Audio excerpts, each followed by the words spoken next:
The fluorescent hospital lights buzzed overhead as Jasmine Turner stared at her mother's bruised face through the ICU window. Tubes snaked from Gloria Turner's mouth and nose, while machines beeped their mechanical rhythm of life. The woman who had raised 3 daughters with endless love and strength looked so small in that hospital bed, so breakable. "Ma'am, visiting hours ended 20 minutes ago," a security guard said gently, approaching Jasmine's trembling form. "I know," Jasmine whispered, her voice cracking. I can't leave her alone. Not after what he did to her." 3 days ago, Jasmine had been finishing her night shift in the pediatric wing of this same hospital when her phone rang. Jordan's panicked voice had shattered her world. "Jasmine, you need to get home now." "It's Mama. You finally did it. He finally went too far." The memory played in slow motion. Racing through traffic lights, praying to every saint she could remember from childhood Sunday services. Finding Jordan and Jade holding each other on the front porch, both crying harder than she'd seen since they were children. The paramedics loading their unconscious mother into an ambulance while their father sat in the back of a police car, head down, hands cuffed. Brain swelling, the doctor had said. "We need to wait and see. The next 48 hours are critical." That was 3 days ago. Gloria Turner hadn't opened her eyes since. Now, standing in this sterile hallway, Jasmine felt the weight of being the oldest triplet pressing down on her shoulders. At 26, she was only 3 minutes older than Jordan and 6 minutes older than Jade, but those minutes had always meant everything. She was the protector, the decision-maker, the one who held them all together when their world fell apart. Her phone buzzed. A text from Jordan: "Emergency. Family court. Now." Jasmine's heart stopped.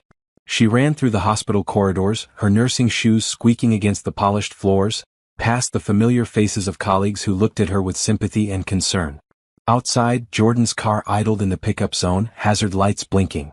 "Get in," Jordan yelled through the open window. "They're trying to give him custody." "What?" Jasmine threw herself into the passenger seat. In the back, Jade was furiously typing on her laptop, law books scattered around her. "Robert filed for emergency guardianship," Jade said without looking up, her fingers flying across the keyboard. "He's claiming that as her husband, he has the right to make all her medical decisions. He wants to transfer her to some cheap facility across town. But he's the reason she's in there." Jasmine screamed. "The charges haven't been filed yet," Jordan said, gripping the steering wheel so tight her knuckles were white. "Domestic violence cases take time to process. Legally, he's still her next of kin." They pulled up to the Cook County Courthouse, an imposing gray building that had always intimidated them as children when Mama brought them here for community meetings and voter registration drives. Now it felt like a fortress they had to storm to save their mother's life. "We have 15 minutes before the hearing," Jade said, slamming her laptop shut. "I've been researching all night. There's a precedent for adult children to petition for emergency guardianship when there's evidence of abuse, but we need documentation, medical records, witness statements." "I can get the medical records," Jasmine said, already reaching for her phone.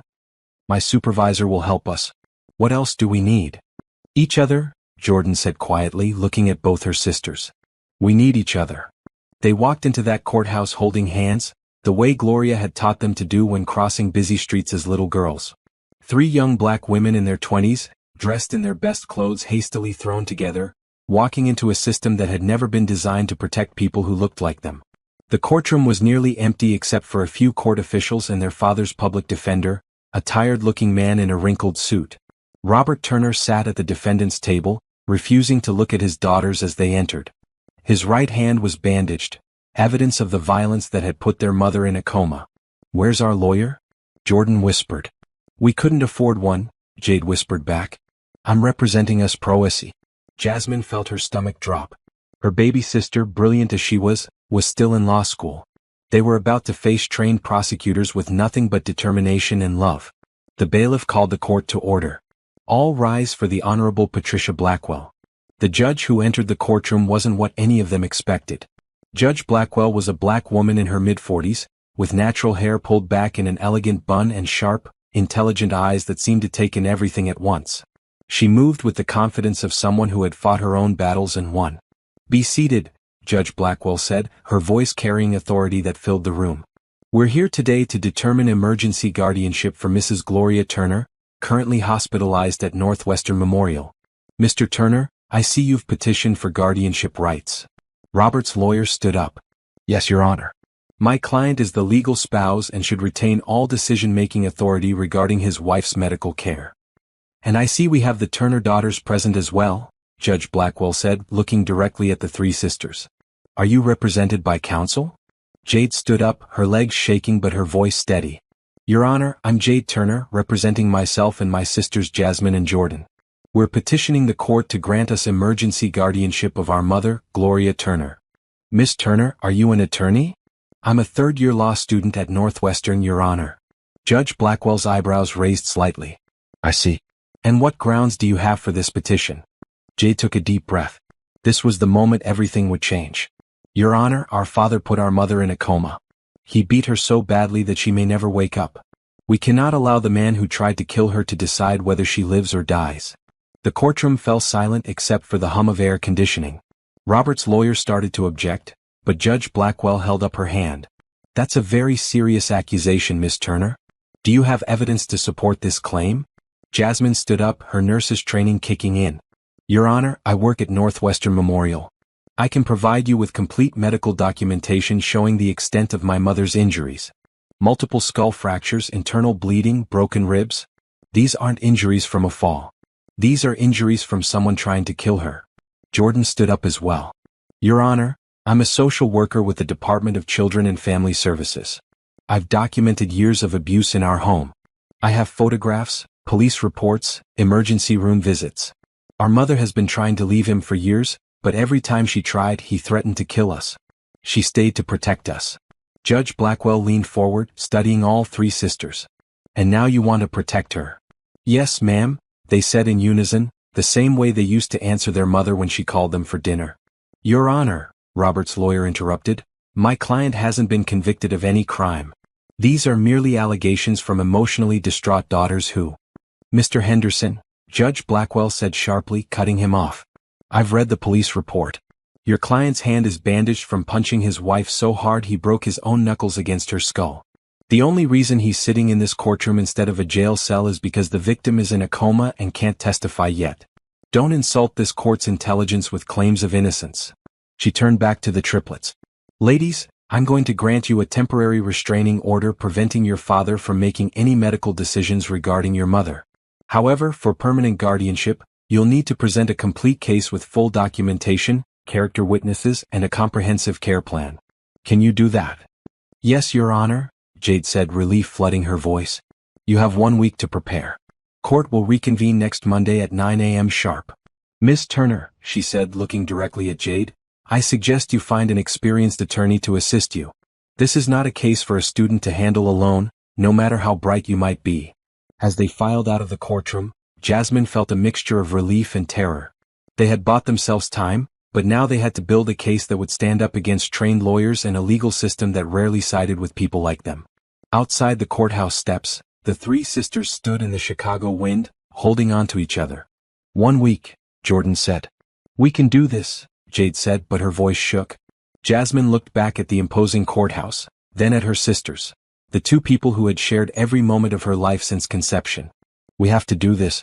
Mama is counting on us. None of them knew that Judge Patricia Blackwell had recognized something in their eyes, the same fierce determination she had carried when she was a young black woman fighting her own battles in courtrooms just like this one. None of them knew that the judge had her own reasons for taking a special interest in their case. And none of them could have imagined how much their lives were about to change. The next morning found all three sisters crammed into a corner booth at Sylvia's Diner, the same place their mother had brought them for birthday breakfasts every year since they could remember. Coffee cups and law books covered the table, along with manila folders stuffed with medical records, police reports, and years of documentation that painted a horrifying picture of their home life. I've been up all night, Jade said, rubbing her bloodshot eyes. There's a family law firm downtown that specializes in domestic violence cases. Rodriguez and Associates. They've won cases like ours before. Can we afford them? Jasmine asked, stirring sugar into her third cup of coffee. We can't afford not to have them, Jordan said quietly. I've been running the numbers all night. Between our savings and what I can borrow from my 401k, we might be able to cover a retainer. Jade closed her laptop and looked at both her sisters. There's something else. I've been researching Judge Blackwell. Is that legal? Jasmine asked. Public information is fair game. And what I found is interesting. Jade pulled out a printed article from the Chicago Tribune. Judge Patricia Blackwell isn't just any judge. She made her fortune in tech before going to law school at 40. She's worth about $50 million. Jordan nearly choked on her coffee. 50 million? Why is she judging family court cases instead of sitting on a yacht somewhere? That's what makes it interesting, Jade continued. She specifically requested family court. Look at this quote from her swearing-in ceremony. I want to use my position to protect families that the system has failed, particularly women and children who have nowhere else to turn. Jasmine felt a flutter of hope. So she might actually listen to us? More than that, Jade said, leaning forward. She's been overturning custody cases where domestic violence was involved. She's got a reputation for being tough on abusers. But she's also got a reputation for demanding perfect preparation. If we go in there unprepared, she'll destroy us just as fast as she'd destroy Robert. The bell above the diner door chimed, and a woman in a sharp business suit walked in, scanning the room. She was Latina, probably in her late 30s, with kind eyes but a no-nonsense expression that reminded Jasmine of the head nurses at her hospital. Excuse me, the woman said, approaching their table. Are you the Turner sisters? The triplets exchanged glances. Yes, Jordan said carefully. Who's asking? I'm Lisa Rodriguez. From Rodriguez and Associates. She gestured to the empty chair at their table. May I sit down? How did you know we were here? Jade asked. Your mother's pastor, David Freeman, called me this morning. He said 3 young women needed the best family lawyer in the city, and he was willing to vouch for your character. Lisa sat down and looked each sister in the eye. He also said you probably couldn't afford my usual rates, but that your case was worth taking anyway. Jasmine felt tears welling up. Pastor Freeman had baptized all 3 of them, had been at every birthday party, every graduation, every milestone. Even now he was looking out for them. We can pay, Jordan said firmly. We've been saving. Lisa held up her hand. Pastor Freeman told me about your mother. About what you're fighting for. I'm going to take your case and we'll work out payment later. Right now, I need to know everything. And I mean everything. For the next 2 hours, the sisters laid out 26 years of life with Robert Turner. The good father he had been when they were very small, before the drinking got worse and the anger became constant. The first time they remembered him hitting their mother, Jasmine was 7 and she had tried to step between them, earning a black eye that they had to lie about at school. Mama always made excuses for him, Jordan said, her voice barely above a whisper. Said he was stressed about money, about work, about everything. She made us promise never to tell anyone what happened at home. That isolation is typical, Lisa said, taking notes. Abusers systematically cut their victims off from support systems. Tell me about the escalation pattern. Jade pulled out a timeline she had been working on. It got worse after we graduated high school. I think he felt like he was losing control. Mama started talking about going back to school, maybe getting her nursing degree like Jasmine. He hated that. The final incident, Lisa said gently. Walk me through what happened. Jasmine took a shaky breath. Mama had gotten accepted to the community college nursing program. She was so excited she called all of us to tell us the news. That was Tuesday. Wednesday night, Jordan got a call from the neighbors saying there was screaming and breaking glass. I got there first, Jordan continued. The front door was open. He was standing over her in the kitchen and there was blood everywhere. So much blood. She wasn't moving. Where was he when the police arrived? Lisa asked. Still there, Jade said. Sitting at the kitchen table like nothing happened. When they asked him what happened, he said she fell down the stairs. But the stairs are carpeted and the injuries were to her head and torso, Jasmine added. I've seen enough domestic violence cases in the ER to know the difference between fall injuries and beating injuries. Lisa nodded, still taking notes. What's his defense likely to be? His lawyer is going to claim she fell, and that we're just emotional daughters who want to blame someone for a tragic accident, Jade said. Can he prove that? No. But can we prove he beat her? She's in a coma. She can't testify. Lisa set down her pen and looked at all 3 women. Actually, she can. The sisters stared at her. What do you mean? Jordan asked. Medical evidence doesn't lie. The pattern of injuries, the severity, the forensic analysis, it all tells a story. I have a forensic expert who can reconstruct exactly what happened based on your mother's injuries. By the time we're done, the jury will see every punch, every kick, every moment of that attack. But we don't have a jury, Jasmine said. This is just a guardianship hearing. For now, Lisa said with a slight smile. But Judge Blackwell is smart. She's going to want to see our case presented as if it's going to trial because it probably will be. Your father is going to face criminal charges for this, and she's going to want to make sure our guardianship decision aligns with the evidence. She gathered up her papers and stood to leave. I need you three to do something for me. I need you to go home, all of you together, and pack up everything you need to document your mother's life. Photo albums, journals, medical records, anything that shows who she really is. Then I need you to make a list of everyone who knew your family. Teachers, neighbors, co-workers, church members, doctors, anyone who can testify about what they saw or suspected. How many people? Jade asked. As many as it takes, Lisa said. We're not just fighting for guardianship. We're fighting to make sure your mother's voice is heard, even when she can't speak for herself. After she left, the sisters sat in silence for a long moment. Finally, Jordan spoke. Are we really going to do this? Take on the whole system. Jasmine thought about their mother lying in that hospital bed, vulnerable and silent. Mama spent 26 years protecting us. Now it's our turn to protect her.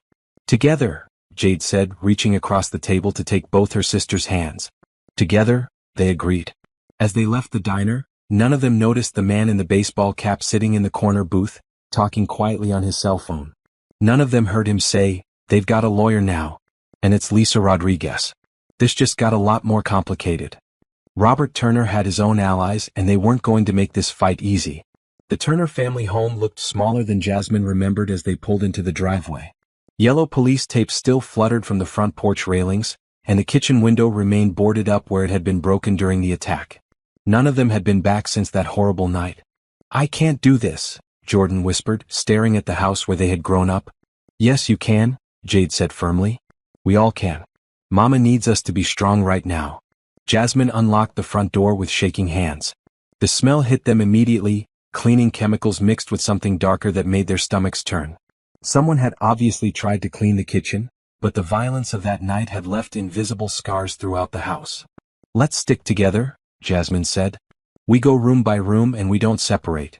They started in their mother's bedroom, gathering photo albums and documents from her dresser drawers. Gloria Turner had been a meticulous record keeper, and they found folders full of medical records dating back years. Emergency room visits that had been explained as falls, accidents, clumsiness. Look at this, Jordan said, holding up a small notebook. Mama was keeping a diary. Jade took the notebook with trembling hands and read the first entry aloud. March 15th. Robert pushed me down the stairs today because dinner was late. Told the girls I tripped. Jasmine looked at me like she knew I was lying. I hate myself for not being strong enough to leave. The sisters read in silence, tears streaming down their faces as their mother's private pain unfolded on those pages. Years of abuse documented in her careful handwriting, along with her reasons for staying. Fear for her daughter's safety, financial dependence, shame, and love for the man Robert used to be. She was planning to leave, Jasmine said, pointing to entries from the past year. Started hiding money in old coffee can behind washing machine. $247 so far. Maybe enough for deposit on small apartment soon. They found the coffee can exactly where the diary said it would be, hidden behind the washing machine in the basement. Inside was $1,847 in carefully folded bills, along with apartment listings cut from newspapers and a business card for a women's shelter. She was going to leave him, Jordan sobbed. She was finally going to leave him, and he found out somehow. In the back of the diary they found a list in their mother's handwriting. People who might help if I ever get brave enough to ask. The list included Pastor Freeman, several church members, Gloria's supervisor at the department store where she worked part-time, neighbors who had called police during previous incidents, and even some of the girls' teachers from high school who had suspected something was wrong. This is our witness list, Jade said, photographing each page with her phone. Mama did half the work for us already. They spent the rest of the day going through the house systematically. In their old bedroom, they found thank you cards their mother had saved from every person she had ever helped. Church members she had brought meals to during illnesses, neighbors whose children she had watched for free, strangers she had befriended at the grocery store and helped with their shopping. She was the most generous person in the world, Jasmine said, reading a card from Mrs. Henderson next door. Thank you for watching Tommy when I had to take his father to the hospital. You saved my family that day. By evening, they had filled 3 boxes with evidence of their mother's character and documentation of the abuse she had suffered. But more importantly, they had a plan. The next morning they started making phone calls. Pastor Freeman? This is Jasmine Turner. We need your help. Pastor David Freeman met them at the church that afternoon, along with 6 other church members who had known Gloria for over 20 years. They sat in the familiar fellowship hall where the triplets had attended Sunday school and youth group, where their mother had volunteered for every potluck dinner and church fundraiser. Your mother is the heart of this congregation, Pastor Freeman said, his deep voice filling the room. When anyone needed help, day or night, Gloria was there. When Mrs. Williams lost her husband, your mama cooked for that family every day for 2 months. When the Johnson boy got arrested, your mama was the one who sat with his grandmother at the courthouse. But did you know about the abuse? Jade asked gently. Pastor Freeman's expression grew troubled. I suspected. We all did. She would come to church with bruises, always with some explanation that didn't quite make sense. I tried to talk to her about it several times, but she would change the subject or make excuses for Robert. That's the thing about abuse, said Mrs. Peterson, who ran the church's domestic violence support group. The victim protects the abuser out of fear, shame, and love. Gloria thought she was protecting all of you by staying quiet. One by one, the church members shared their observations. The Sunday mornings when Gloria would sit carefully because moving hurt too much. The times she had asked for prayers for family problems without giving details. The occasions when Robert had shown up to church events drunk and angry, embarrassing Gloria in front of the whole congregation. Will you testify for us in court? Jordan asked. Every single one of us, Pastor Freeman said without hesitation. Your mama has spent her whole life taking care of other people. Now it's our turn to take care of her. After the church meeting, they visited Gloria's workplace. The department store manager, Mrs. Chin, had been expecting them. I've been waiting for you girls to come by, she said, leading them to her office. Your mother is one of the best employees I've ever had. Always on time, never complained, customers loved her. Did she ever talk about problems at home? Jasmine asked. Mrs. Chin hesitated, then opened her desk drawer and pulled out a folder. About 6 months ago, your mother asked me to hold on to some papers for her. Said she might need them someday but couldn't keep them at home. She made me promise that if anything ever happened to her, I should give them to you girls. The folder contained copies of police reports, medical records, and photographs that Gloria had secretly taken of her injuries over the years. At the bottom was a letter addressed to her daughters. My beautiful girls, if you are reading this, then something terrible has happened to me and I wasn't strong enough to leave like I should have. I stayed because I thought I was protecting you, but now I see that watching your father hurt me was hurting you too. Please don't blame yourselves for anything that happened. You 3 are the best thing I ever did with my life. Be strong for each other, take care of each other, and know that I love you more than words can say. Don't let what happened to me happen to anyone else. Fight for other women who are trapped like I was. Make my pain mean something. All my love, Mama. All 3 sisters were crying by the time Jade finished reading the letter aloud. She knew this was going to happen, Jordan whispered. No, Mrs. Chin said firmly. She hoped it wouldn't happen. But she was smart enough to prepare for it anyway. Your mama was planning to leave him. She had been saving money looking for apartments. She just ran out of time. That evening they met with Lisa Rodriguez to review everything they had gathered. The lawyer spread the evidence across her conference table. Photographs, documents, witness statements, and testimonies from dozens of people who had loved Gloria Turner and suspected her pain. This is incredible, Lisa said. Your mother essentially built her own case file. With this evidence, we can paint a complete picture of long-term domestic abuse and show that she was actively planning to leave. That establishes motive for escalation on your father's part.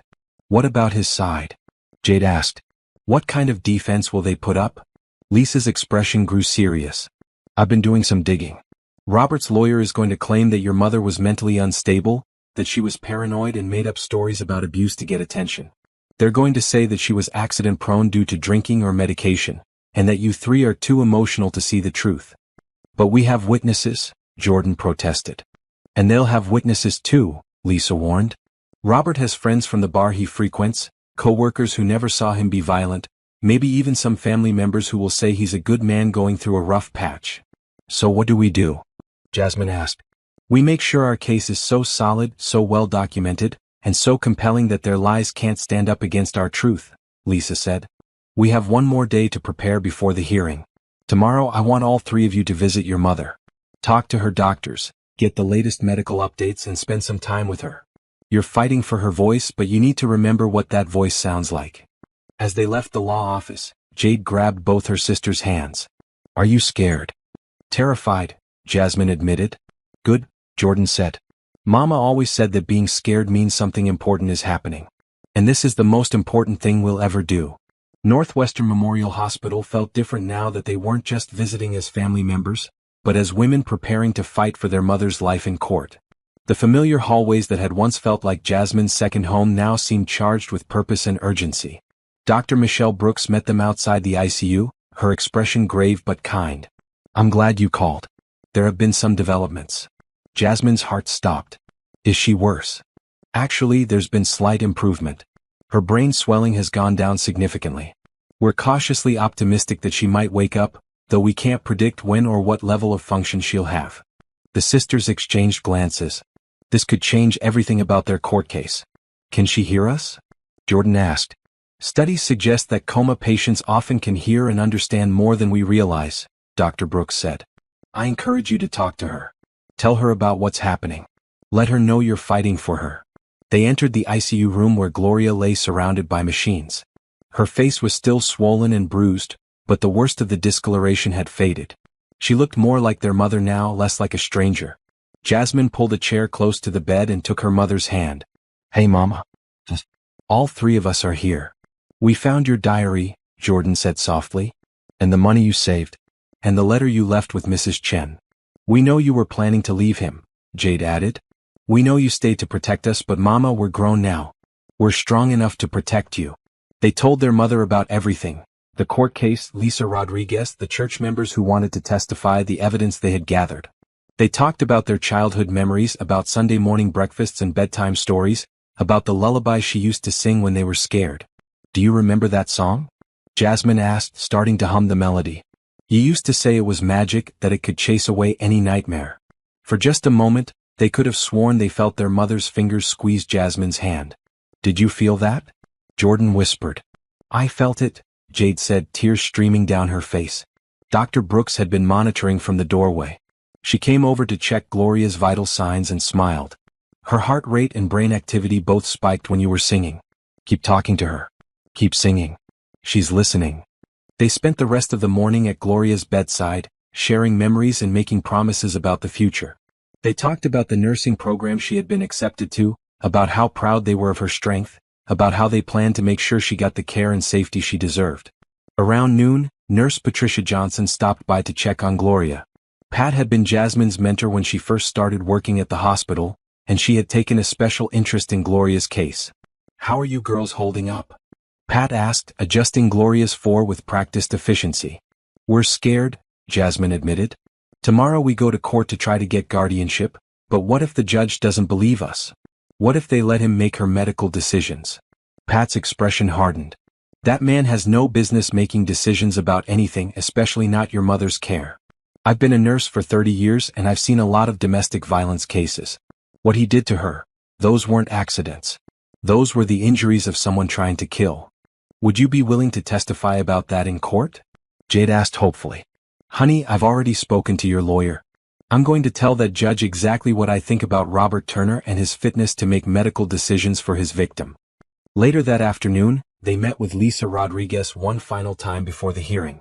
The lawyer's office was filled with boxes of evidence, witness statements, and legal briefs. I've got some good news and some challenging news, Lisa said. The good news is that the prosecutor's office has decided to fast-track the criminal charges against your father. They're filing attempted murder charges based on the severity of your mother's injuries. That's good news? Jordan asked. It's very good news for us. It means the court will take our domestic violence claims more seriously. The challenging news is that Robert's lawyer has found some character witnesses of his own. Like who? Jasmine asked. Lisa consulted her notes. His brother, who says Robert has never been violent. 2 men from his construction crew who claim he's a good worker and family man. And she paused. His mother. Grandma Turner? Jade gasped. But she knows what he did to us. She's going to testify that your mother was unstable, that she made up stories about abuse for attention, and that Robert is a devoted husband who's being railroaded by his vindictive daughters. The sisters sat in stunned silence. Grandma Turner had been at every birthday party, every school play, every graduation. She had seen Robert's temper firsthand, had even been the target of it herself on several occasions. How can she lie like that? Jordan whispered. Family loyalty makes people do terrible things sometimes, Lisa said gently. But we have something she doesn't have. What's that? The truth. And evidence to back it up. Lisa spread out crime scene photos, medical records, and witness statements across her desk. Tomorrow we're going to tell your mother's story so clearly and completely that no one in that courtroom will have any doubt about what really happened. What if it's not enough? Jasmine asked. Then we appeal. And we keep appealing until we win, Lisa said firmly. But I don't think it will come to that. Judge Blackwell has a reputation for seeing through lies and getting to the truth. Trust the process, trust each other, and trust that your love for your mother is stronger than their deception. That evening, the three sisters returned home to the house where they had grown up. They sat in the living room where they had played as children, where they had done homework, where they had whispered secrets and shared dreams. Tomorrow changes everything, Jade said. Whatever happens, we face it together, Jordan added. Jasmine looked at her sisters, the two people who had shared every moment of her life, who understood her fears and dreams better than she understood them herself. Mama always said we were stronger together than apart. Tomorrow we find out just how strong we really are. They spent the night on the living room couches, unwilling to separate even for sleep. In the morning they would walk into that courtroom and fight for their mother's life. But tonight, they held on to each other and remembered the lullaby that had once chased away all their nightmares. None of them slept much, but they woke up ready for battle. The Cook County Courthouse buzzed with Monday morning energy as the Turner sisters walked through security.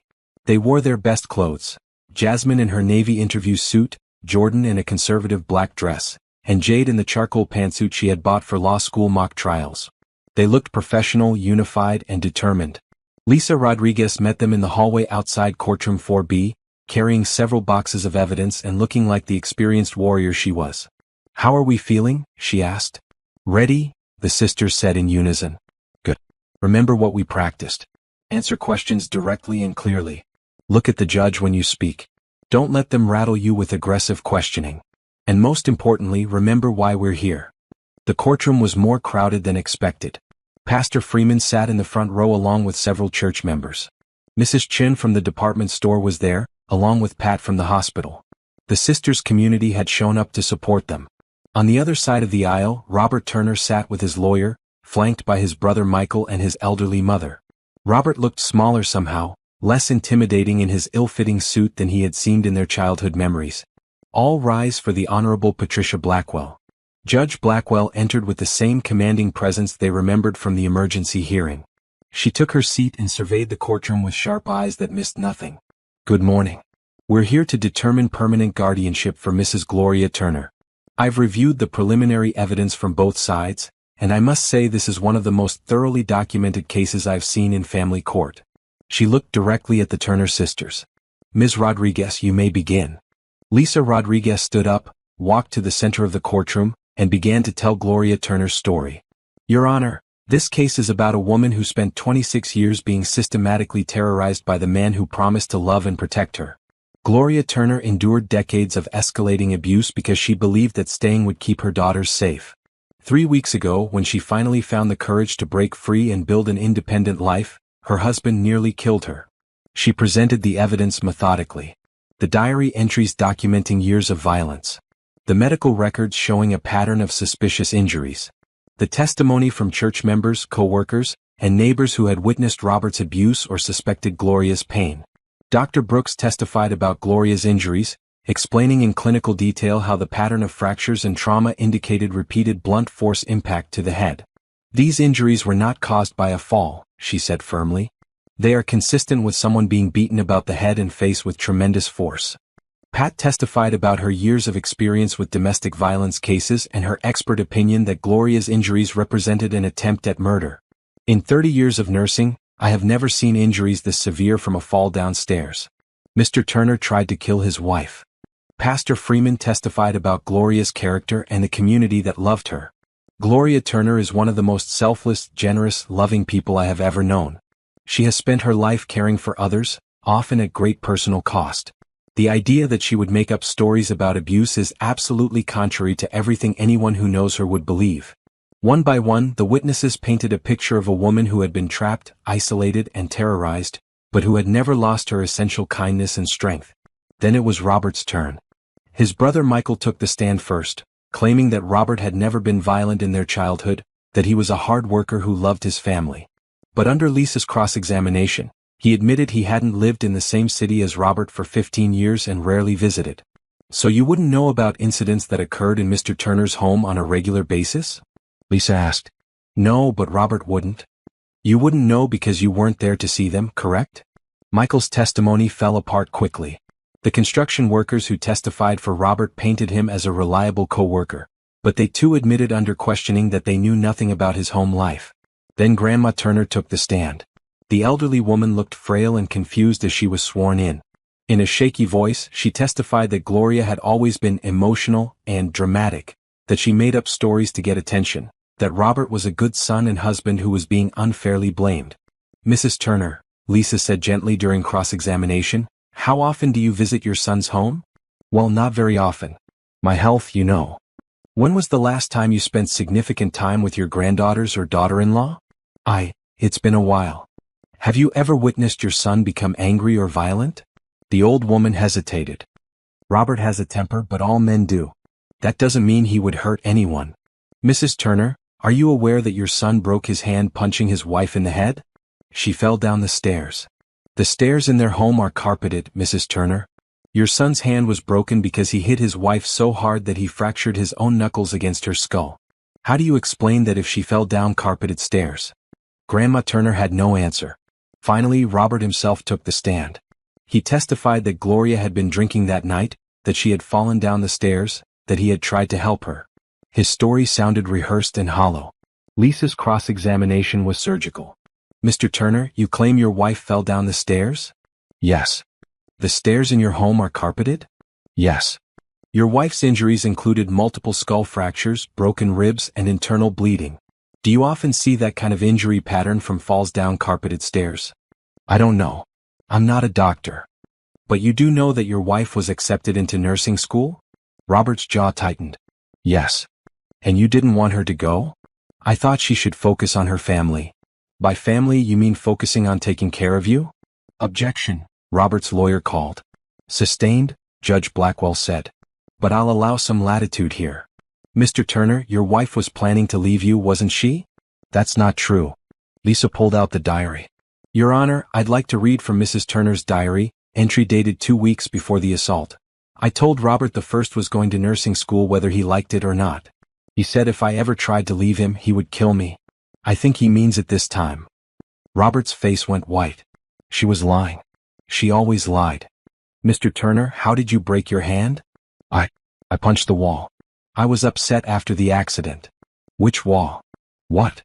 Which wall did you punch? The police report doesn't mention any damage to walls in your home. Robert's story began to crumble under questioning. He couldn't explain the medical evidence, couldn't account for the forensics, couldn't provide any credible explanation for how his wife sustained such severe injuries from a fall down carpeted stairs. When all the testimony was finished, Judge Blackwell called for closing arguments. Lisa Rodriguez stood one final time. Your Honor, the evidence in this case is overwhelming. Robert Turner systematically abused his wife for decades. When she finally found the courage to build an independent life, he tried to kill her. Now he wants the legal authority to make decisions about her medical care. We cannot allow a would-be murderer to decide whether his victim lives or dies. Robert's lawyer made a weak argument about the tragedy of a family torn apart by misunderstanding and grief. Judge Blackwell listened to everything with an impassive expression. When the arguments were finished, she looked out over the courtroom filled with people who loved Gloria Turner. I'm going to take a brief recess to consider my decision, she said. The sisters held hands in the hallway, surrounded by their community of supporters. 20 minutes felt like 20 hours. When court reconvened, Judge Blackwell's expression was stern and determined. I have never seen a case where the evidence was more clear or the need for protection more urgent, she began. The testimony and documentation presented today paint an unmistakable picture of long-term domestic abuse culminating in attempted murder. She looked directly at Robert. Mr. Turner, I find your testimony to be completely without credibility. The medical evidence, the forensic analysis, and the witness testimony all contradict your version of events. Your wife did not fall down the stairs. You beat her nearly to death because she was planning to leave you. She turned to the sisters. Miss Turner, and Miss Turner, Your love for your mother is evident in every piece of evidence you've presented. The care with which you've documented her life, her character, and her dreams shows me that you understand what she would want for herself. Judge Blackwell's voice grew stronger. Therefore, it is the decision of this court that permanent guardianship of Mrs. Gloria Turner is hereby granted to her daughters, Jasmine Turner, Jordan Turner, and Jade Turner, to be exercised jointly. Mr. Robert Turner is permanently barred from making any medical or legal decisions regarding his wife. The courtroom erupted in applause and tears. The sisters hugged each other, crying with relief and exhaustion. But Judge Blackwell wasn't finished. Furthermore, I am ordering that Mr. Turner have no contact whatsoever with his wife or daughters. I am recommending that the prosecutor's office pursue the maximum charges available for this attempted murder. And I am personally ensuring that Mrs. Turner receives the finest medical care available until she recovers. She looked directly at the three sisters one more time. Your mother raised three remarkable women. She would be very proud of the fight you've put up for her. Court is adjourned. As they walked out of the courthouse into the Chicago sunshine, Jasmine felt like they could breathe for the first time in weeks. We did it, Jordan whispered. We did it, Jade agreed. But their fight wasn't over yet. Now they had to help their mother heal and build the life she had always dreamed of having. 2 days after the court victory, the sisters were at Gloria's bedside when her eyes fluttered open for the first time in 3 weeks. Mama? Jasmine whispered, afraid to believe what she was seeing. Gloria's eyes moved slowly, focusing with effort on her daughter's face. Her lips moved, but no sound came out around the breathing tube. Don't try to talk, Mama, Jordan said, tears streaming down her face. The doctors need to check you first. Within minutes, the ICU room filled with medical staff. Dr. Brooks examined Gloria carefully, checking her pupil responses and basic neurological functions. Mrs. Turner, can you squeeze my hand? Dr. Brooks asked. Gloria's right hand moved weakly, grasping the doctor's fingers. Can you wiggle your toes? Both feet moved slightly under the blanket. This is very encouraging, Dr. Brooks told the sisters. She's responding to verbal commands and showing good motor function. We'll need to run more tests, but these are positive signs. Over the next few hours, as Gloria became more alert, they began the process of removing the breathing tube. When she could finally speak, her voice was hoarse and weak, but her first word was clear. Girls? We're here, Mama, all three sisters said together, crowding around her bed. We're all here. Gloria's eyes moved from face to face, taking in her daughters as if she was seeing them for the first time. What happened? How long have I been? 3 weeks, Jade said gently. Do you remember anything? Gloria's forehead wrinkled with concentration. I remember, nursing school. I got accepted to the program. Her expression grew troubled. Robert was angry. Very angry. Mama, you don't have to talk about that right now, Jasmine said quickly. No, Gloria said, her voice getting stronger. I need to know. What happened to me? The sisters exchanged glances. They had discussed how to handle this moment, but nothing could have prepared them for the pain of telling their mother that her husband had tried to kill her. He hurt you, Mama, Jordan said softly. He hurt you very badly. Gloria closed her eyes, absorbing this information. When she opened them again, there was something different in her expression. Not fear, but a kind of resigned sadness. I knew this day would come, she whispered. I just hoped. I hoped I would be stronger when it did. Mama, you were the strongest person in the world, Jade said fiercely. You survived 26 years of his abuse. You protected us. You saved money to leave him. You were planning a whole new life. We found your diary, Jasmine added. We found the letter you left with Mrs. Chen. We know about everything you went through, and we know you stayed to protect us. Gloria looked at each of her daughters with wonder. You're all grown up. You're so strong, so beautiful. I don't have to protect you anymore, do I? No, Mama, Jordan said. Now we get to protect you. They told her about the court case, about the guardianship, about the community that had rallied to support her. They told her about Robert's criminal charges and the restraining order that would keep him away from all of them.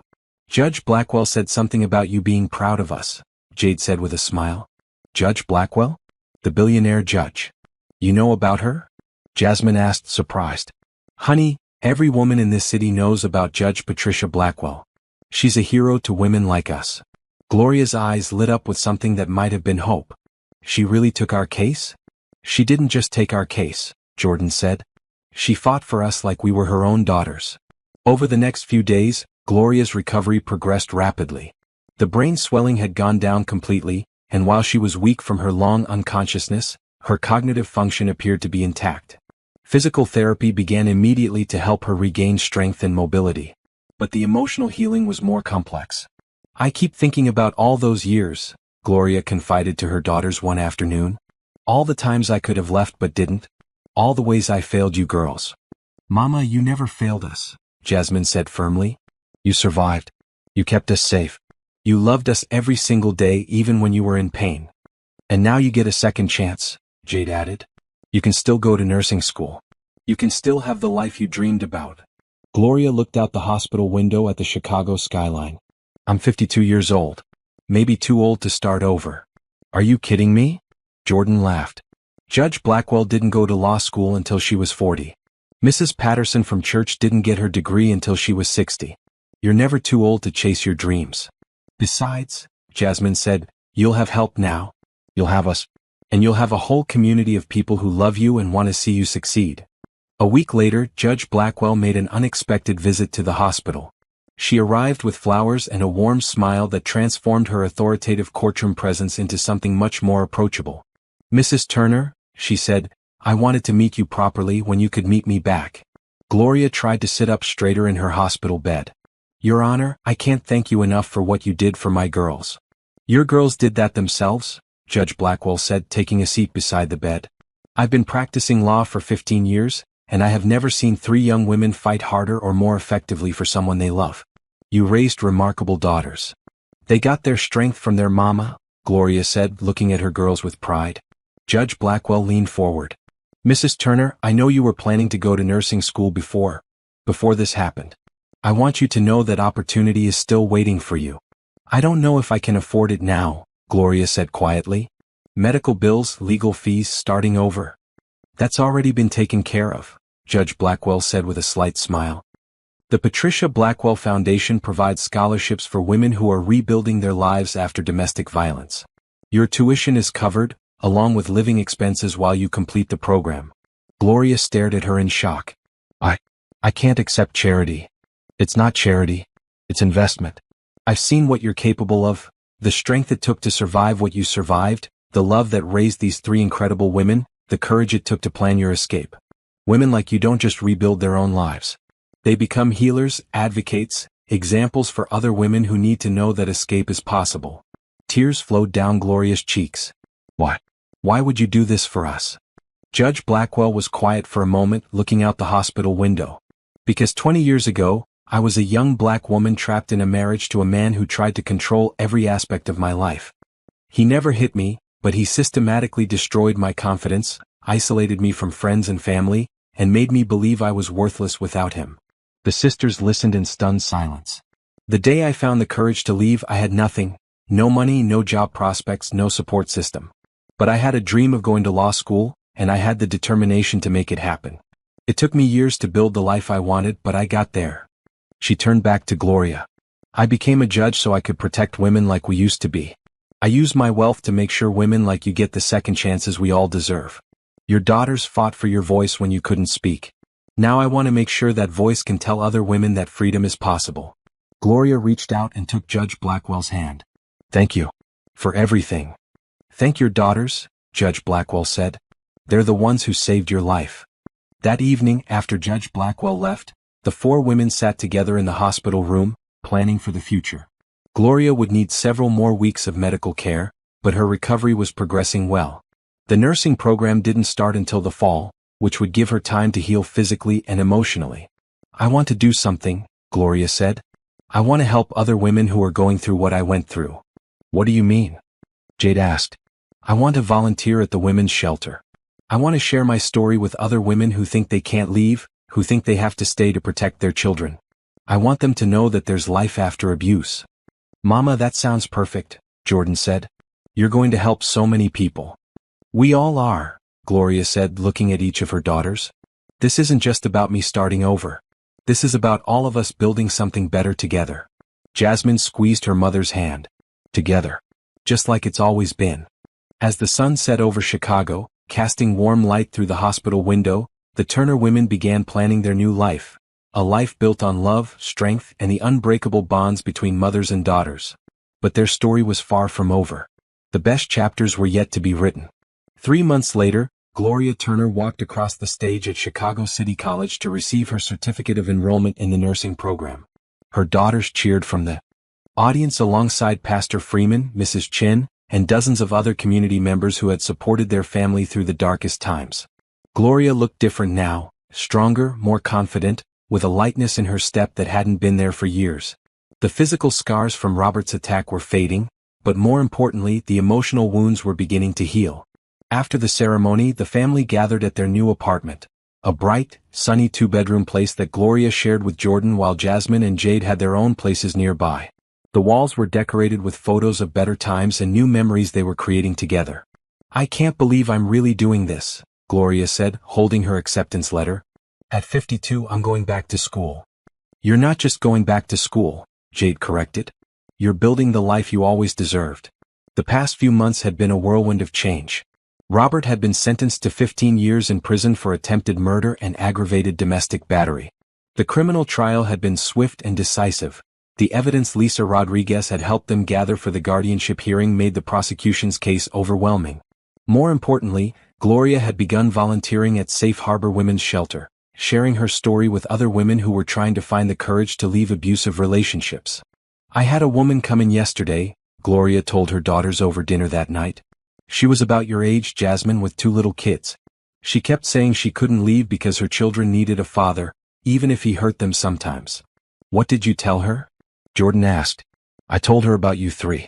How I thought I was protecting you by staying, but really I was teaching you that love meant accepting violence.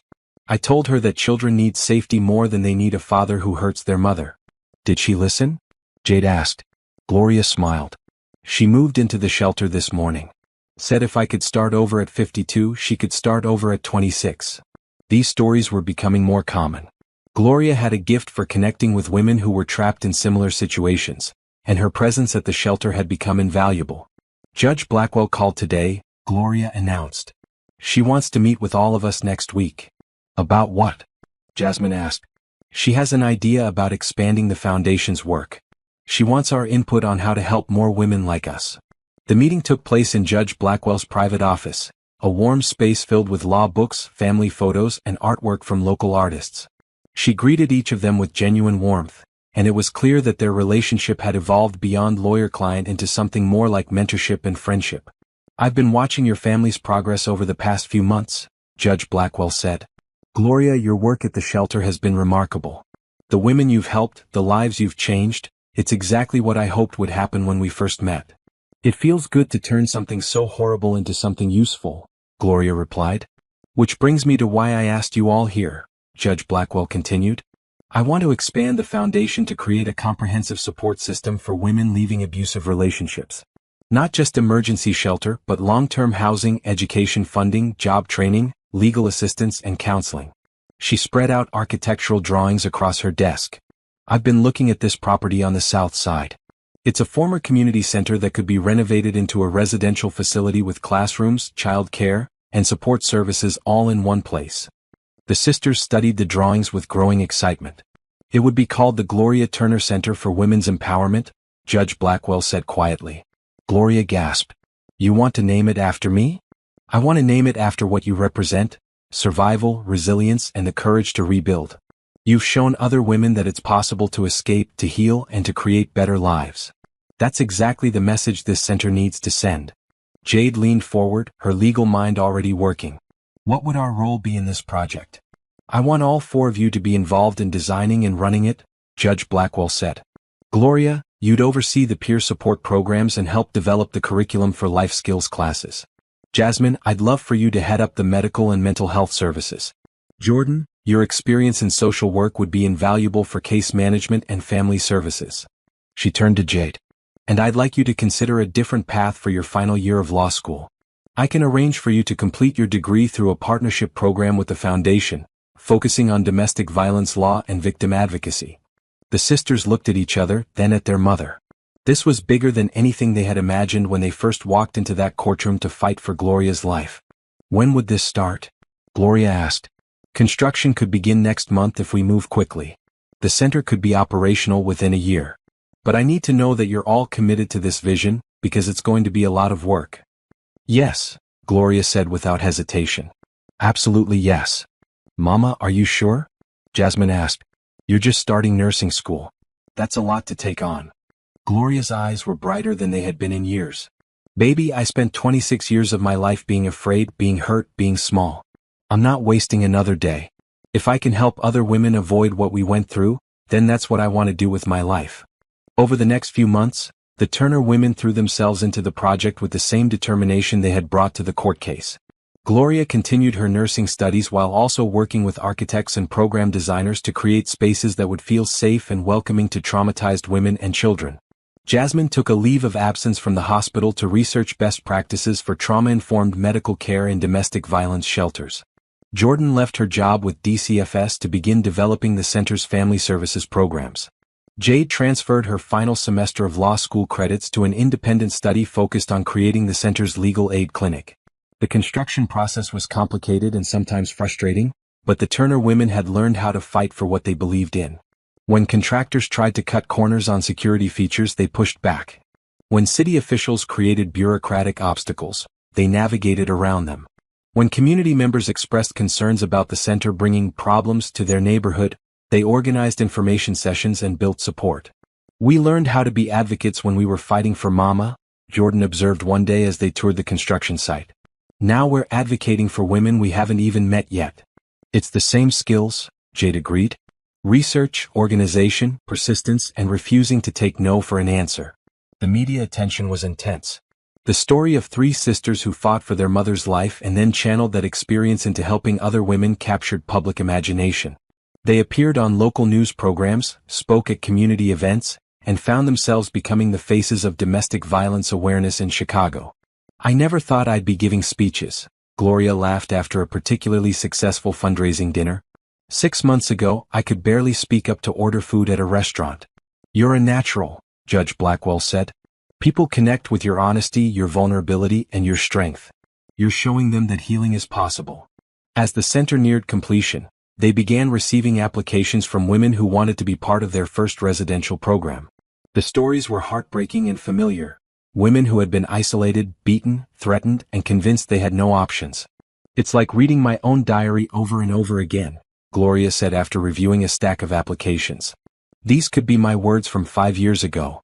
But now they have somewhere to go, Jasmine pointed out. They have a chance you didn't have. The night before the center's grand opening, the Turner women stood in the main common room, surrounded by the culmination of a year's worth of work. The space was warm and bright, with comfortable furniture, children's play areas, a library, and classrooms where women could learn job skills and complete their education. Do you think we can really make a difference? Jordan asked. We already have, Gloria said simply. Every woman who walks through those doors tomorrow will know that someone believes her story, someone understands her pain, and someone is willing to fight for her future. Judge Blackwell joined them for a private moment before the public opening ceremony. I want you all to know how proud I am of what you've built here, she said. When I first met you in my courtroom, I saw 3 young women fighting for their mother's life. Now I see 4 women who are going to save countless lives. We couldn't have done it without you, Gloria said. You absolutely could have, Judge Blackwell replied. I just provided resources. You provided the vision, the passion, and the determination to make it real. This center exists because you decided that your pain should serve a purpose. The grand opening the next day was attended by hundreds of community members, city officials, and representatives from other domestic violence organizations. But the moment that mattered most came when the first resident walked through the doors, a young mother with 2 children, carrying nothing but a suitcase and hope for a better future. Welcome home, Gloria said, embracing the woman. You're safe now. We're going to help you build the life you deserve. As they watched more women and children arrive throughout that first week, the Turner women knew they had found their calling. They had transformed their worst experience into their greatest purpose. But their story was still being written, and the best chapters were yet to come. 1 year after the Gloria Turner Center opened its doors, the facility was operating at full capacity with a waiting list of women seeking help. The success had exceeded everyone's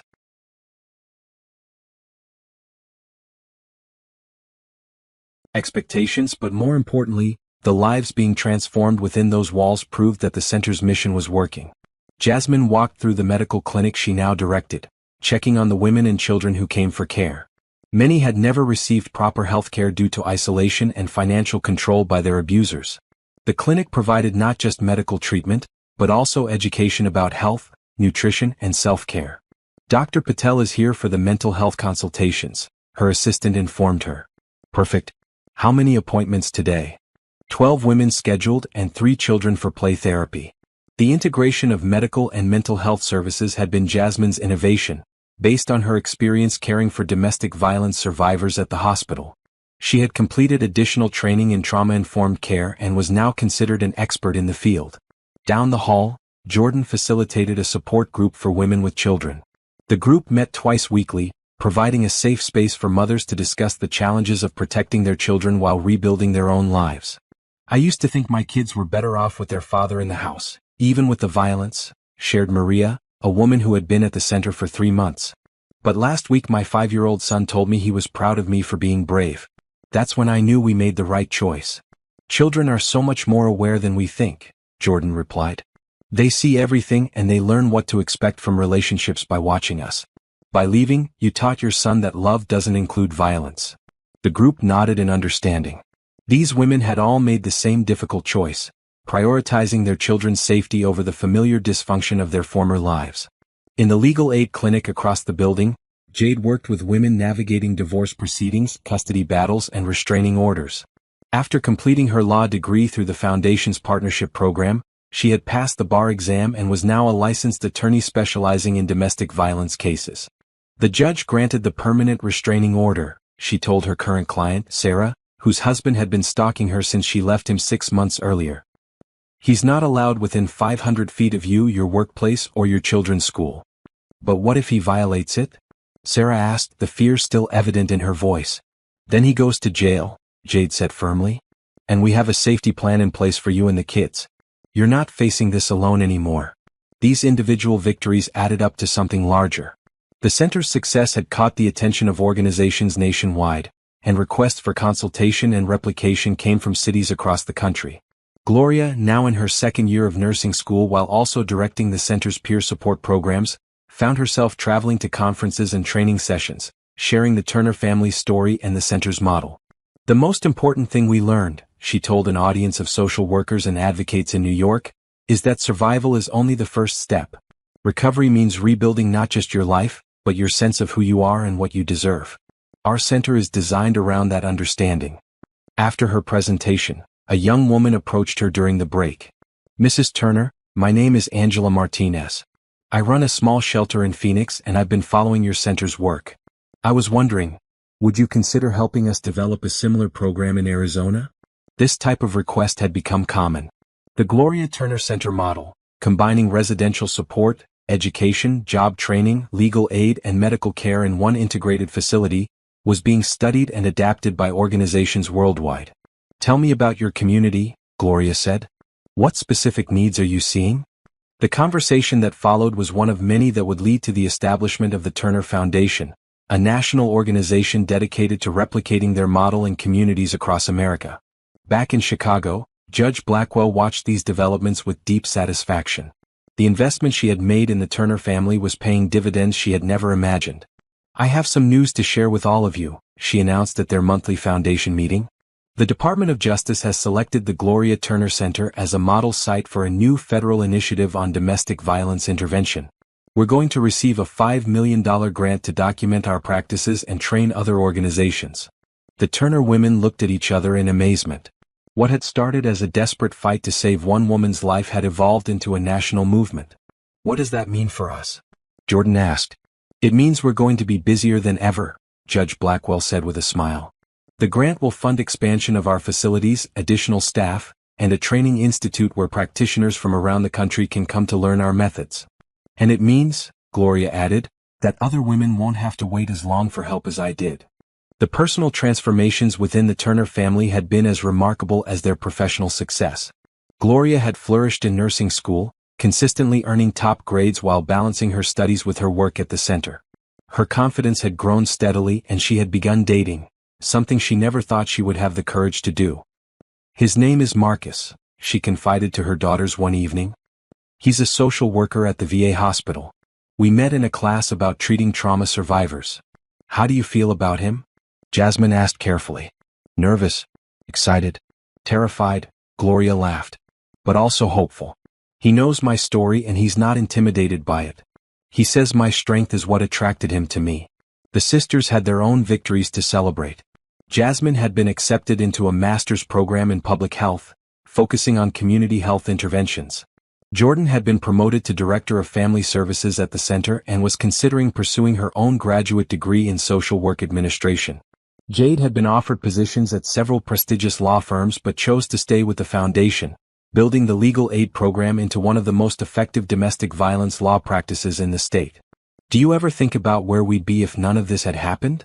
Jordan asked during one of their weekly sister dinners. You mean if Robert hadn't tried to kill Mama? Jasmine asked. I mean if we hadn't fought back the way we did. If we had just accepted that he would make her medical decisions. If we had given up. The sisters considered this sobering thought. Mama would probably still be in that cheap nursing facility he wanted to move her to, Jade said. And we'd still be living with the secret, pretending everything was normal. Other women would still be trapped the way Mama was, with nowhere to go for help, Jasmine added. Sometimes terrible things happen for reasons we can't understand at the time, Gloria said, having overheard their conversation as she joined them at the table. I wouldn't choose to go through what Robert did to me, but I also can't deny that it led us to this work that feels so important. Do you really believe that? Jordan asked. That it happened for a reason? Gloria thought carefully before answering. I believe that pain can either destroy us or transform us, depending on what we choose to do with it. We chose transformation. We chose to turn our worst experience into something that could help other people. And we chose it together, Jade added. We never let the trauma break our family apart. As they sat around the dinner table in their bright, safe apartment, surrounded by photos of the women and children they had helped through the center, the Turner women reflected on how much their lives had changed. They had gone from being isolated victims of domestic violence to being nationally recognized advocates for survivors. They had gone from fighting for one woman's life to creating a system that had already saved dozens of lives and would save hundreds more. But the most important transformation was simpler than that. They had gone from being afraid to being free. What's next for us? Jasmine asked. Gloria smiled at her daughters, the three young women who had saved her life and then helped her rebuild it into something more meaningful than she had ever imagined possible. Whatever we decide to do, she said, we do it together. 5 years after that first terrifying night in the courtroom, Judge Patricia Blackwell stood at the podium of the Chicago Cultural Center, preparing to deliver the keynote address at the National Conference on Domestic Violence Prevention. Before her sat an audience of 800 advocates, survivors, researchers, and policymakers from across the country. 5 years ago, she began, I met 3 young women who were fighting for their mother's life. What I didn't know then was that they were also fighting for the lives of countless other women they had never met. In the front row, Gloria Turner sat with her daughters, all of them dressed professionally for the conference they were now hosting. Gloria wore her nursing school graduation pin proudly. She had completed the program 2 years earlier and now worked as a trauma nurse while continuing to direct the peer support programs at the center. The Turner family taught me something crucial about the nature of justice, Judge Blackwell continued. True justice isn't just about punishing wrongdoers. It's about creating systems that prevent harm, protect the vulnerable, and empower survivors to become advocates for others. The Gloria Turner Center had grown into a campus of 3 buildings, serving over 200 women and children at any given time. The model had been replicated in 15 cities across the United States, with more locations planned for the following year. The Turner Foundation had become one of the most respected organizations in the domestic violence prevention field. But the numbers, impressive as they were, didn't tell the full story. The real measure of success was in the individual lives that had been transformed. Like Carmen Rodriguez, who had arrived at the center 3 years earlier with her 2 young daughters and no high school diploma. She had just graduated from nursing school alongside Gloria and would be starting work at Northwestern Memorial the following month. Like Denise Williams, who had come to the center after her husband put her in the hospital with a broken jaw. She was now completing her master's degree in social work and would be joining the center's staff as a counselor. Like Keisha Patterson. No, Gloria caught herself, they had agreed not to use any of the forbidden names from the original guidelines. Like Patricia Patterson, who had escaped an abusive marriage with nothing but her children and was now a successful paralegal working in the center's legal aid clinic. Every woman who walked through those doors carried her own story of survival, and each story added to the collective proof that healing and transformation were possible. I want to share with you the story of one woman whose journey exemplifies what we're trying to accomplish, Judge Blackwell said, gesturing toward the front row. 5 years ago, Gloria Turner was in a coma, beaten nearly to death by the man who had abused her for decades. Today, she's a registered nurse, a national advocate for survivors, and the director of the largest comprehensive domestic violence center in the Midwest. The audience rose in thunderous applause as Gloria stood and waved. She still felt uncomfortable with public attention, but she had learned to use her visibility to advocate for women who couldn't yet speak for themselves. More importantly, Judge Blackwell continued as the applause died down. She raised 3 daughters who proved that love is stronger than violence, that family bonds can overcome any trauma, and that ordinary people can create extraordinary change when they refuse to accept injustice. After the keynote, the conference broke into workshop sessions. Jasmine, now completing her doctorate in public health, led a session on trauma-informed medical care. Jordan, who had earned her MSW and was working on policy development for the Turner Foundation, facilitated a discussion on family-centered intervention strategies. Jade, now a partner in the Foundation's legal practice, taught a workshop on innovative approaches to domestic violence law. Gloria's session was always the most crowded.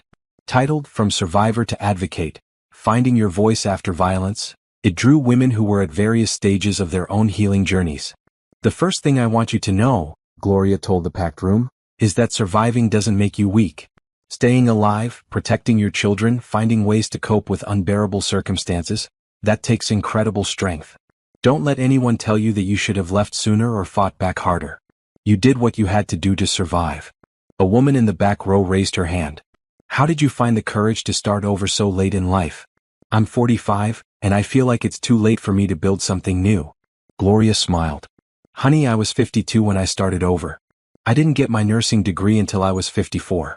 I didn't have my first healthy romantic relationship until I was 55. I didn't become a national speaker until I was 56. It's never too late to become who you were meant to be. The woman nodded, tears in her eyes, and Gloria could see the hope beginning to kindle. That evening, the Turner family gathered for dinner at their favorite restaurant, the same diner where they had planned their legal strategy 5 years earlier. The booth in the corner had become their traditional spot for celebrating milestones and making important decisions. I have an announcement, Gloria said as they settled in with their coffee. Marcus asked me to marry him. The sisters looked at each other and then at their mother. After 3 years of dating, Marcus Williams had become a beloved member of their extended family. He was kind, patient, and completely supportive of Gloria's work. More importantly, he treated her with the respect and tenderness she had never experienced in her first marriage. What did you tell him?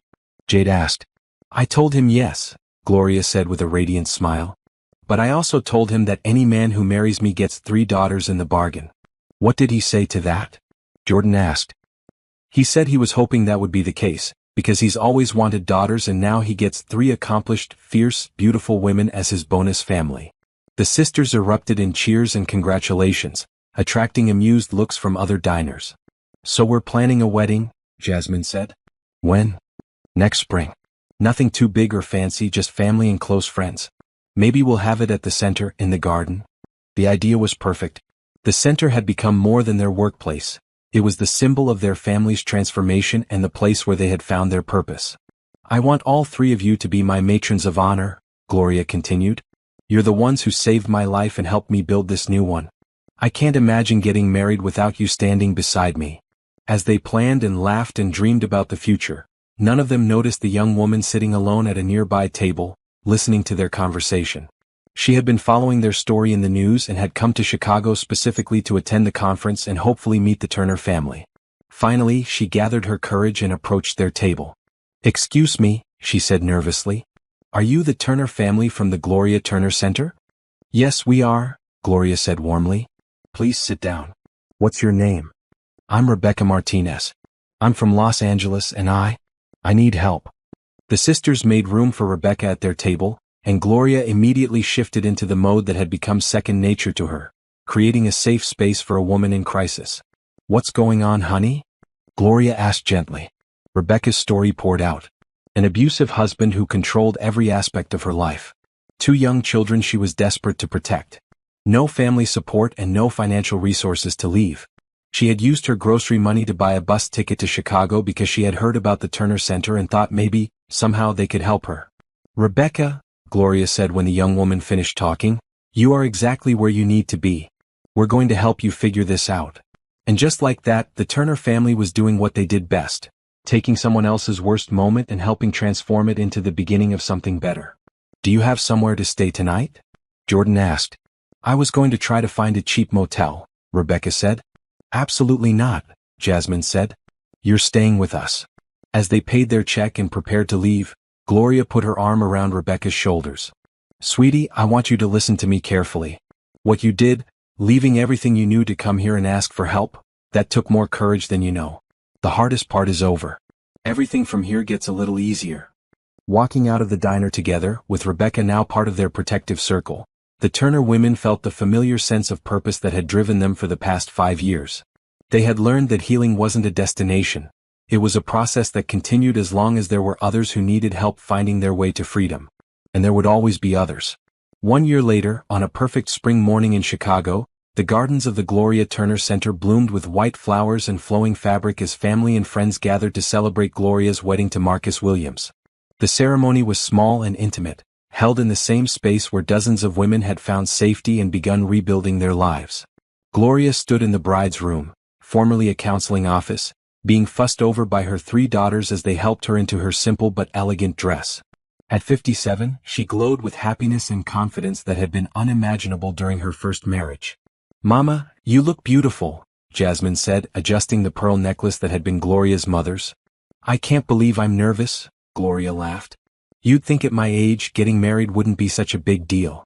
This is completely different from last time, Jordan said gently. This is a celebration of love, not a legal transaction or an escape from something worse. Marcus loves you for exactly who you are, Jade added. The survivor, the advocate, the mother, the healer, all of it. Through the window, they could see the wedding guests taking their seats in the garden. Pastor Freeman would be officiating, surrounded by the community that had supported the Turner family through their darkest times and celebrated their victories. Judge Patricia Blackwell sat in the front row, wearing a beautiful blue dress and a smile that spoke to how much this family had come to mean to her. Beside her sat Rebecca Martinez, now the assistant director of the Turner Foundation's Los Angeles branch, with her 2 children who had flourished in their new life of safety and stability. The guest list read like a testament to the lives the Turner women had touched, former residents of the center who were now thriving in their own careers and relationships, medical colleagues, legal professionals, social workers, and advocates from around the country who had become part of their extended chosen family. Are you ready, Mama? Jasmine asked. Gloria took one last look in the mirror and saw reflected back a woman she barely recognized from 6 years earlier. Gone was the fearful, broken woman who had endured decades of abuse in silence. In her place stood someone strong, confident, and surrounded by love. I'm ready, she said. The ceremony was beautiful in its simplicity. Marcus, handsome in his navy suit, waited at the altar with tears in his eyes as Gloria walked down the aisle accompanied by all 3 of her daughters. The sight of 4 generations of strong black women, Gloria, her daughters, and the many young women from the center who had become like family, was powerful enough to bring half the audience to tears. Dearly beloved, Pastor Freeman began, we are gathered today to celebrate not just the union of Gloria and Marcus, but the triumph of love over fear, hope over despair, and healing over trauma. When it came time for the vows, Gloria had chosen to write her own. Marcus, she said, her voice steady and clear, 6 years ago, I didn't believe I deserved love that didn't come with conditions or pain. You have shown me what it means to be cherished, supported, and valued exactly as I am. You love not just me but my daughters,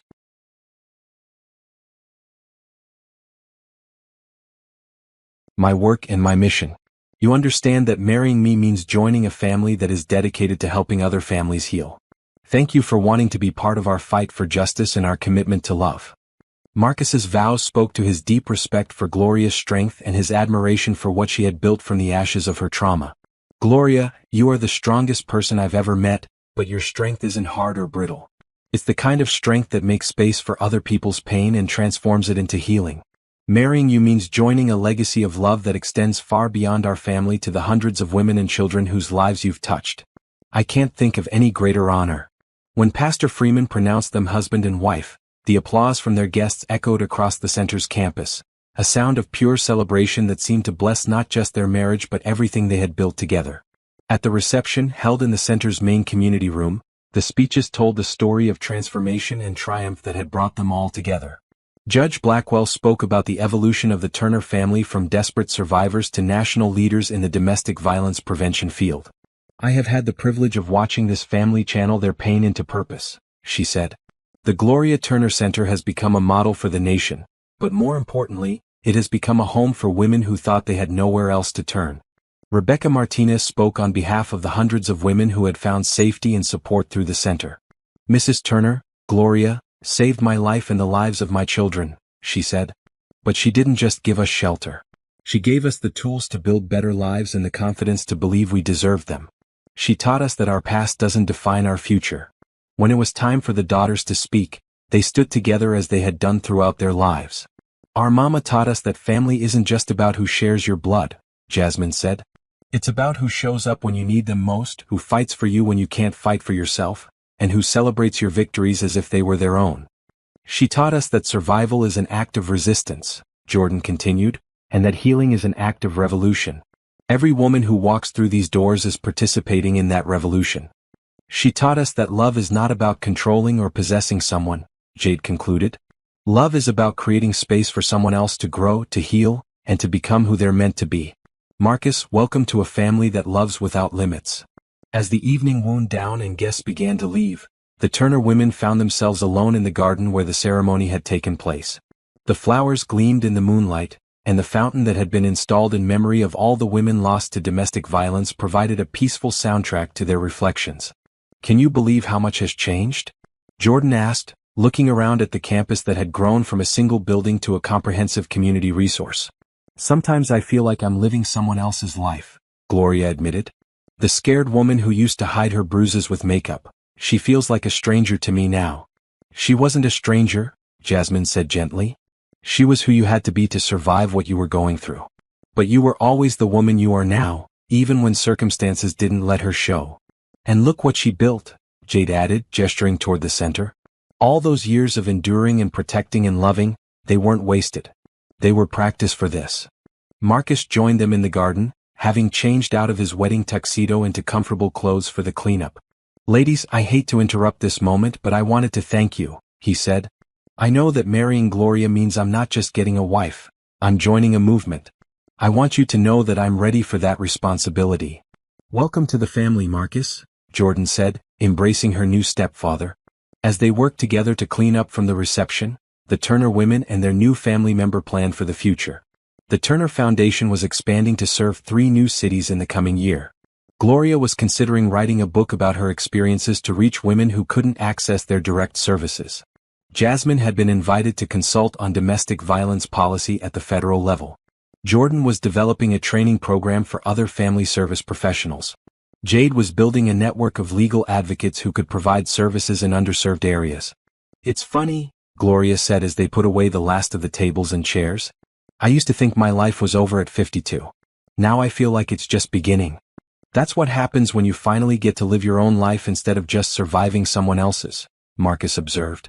6 years after 3 young women walked into a courthouse to fight for their mother's life, the Turner family had built a legacy that extended far beyond their own healing. They had created a model for transformation that was being replicated across the country.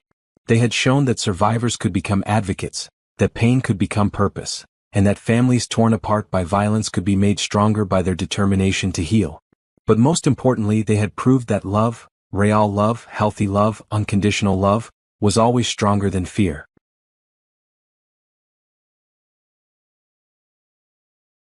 As they locked up the center for the night and headed home to their respective families, the Turner women carried with them the satisfaction of knowing that tomorrow would bring new opportunities to help other women discover their own strength, find their own voices, and build their own dreams of freedom.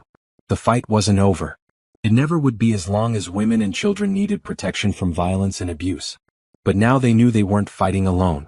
They had each other, they had their community, and they had the unshakable conviction that every woman deserved the chance to live without fear.